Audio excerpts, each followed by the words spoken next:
You've heard this before. Bitcoin broke another record. Thursday, the digital currency topped $4,500 in trading, which means it's doubled in price in the past month alone. That's huge.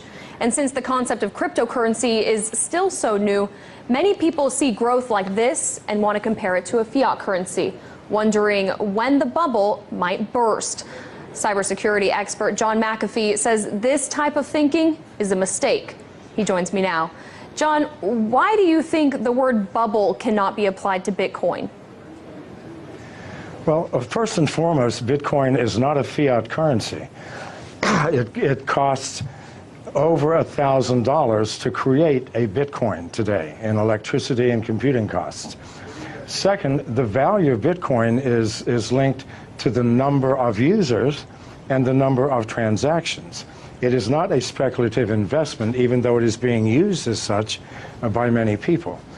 As the Bitcoin network grows, the value of Bitcoin grows. As people move into Bitcoin for payments and receipts, they stop using US dollars, euros, Chinese yuan, which in the long term devalues these currencies. So what you're seeing is more of a currency devaluation than a bubble in Bitcoin. As more people use it, it has more intrinsic value. And again, the cost of producing a Bitcoin increases with the value of the Bitcoin. So this is not something that we're pulling out of thin air. This is something that's created with massive amounts of electricity and computing power.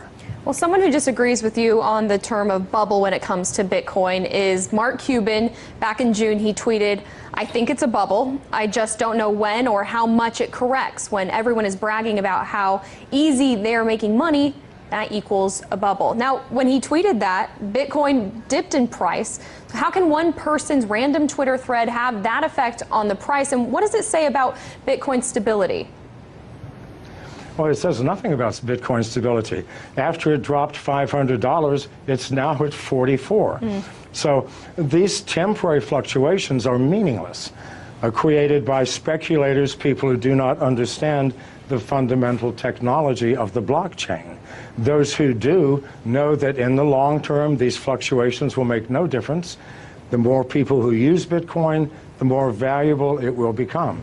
This is the only metric we can use. Now, Bitcoin and blockchain go hand in hand, but blockchain's ability to track financial transactions in a way that is incorruptible, it gives it infinite amount of uses outside of the original purpose of using it for Bitcoin.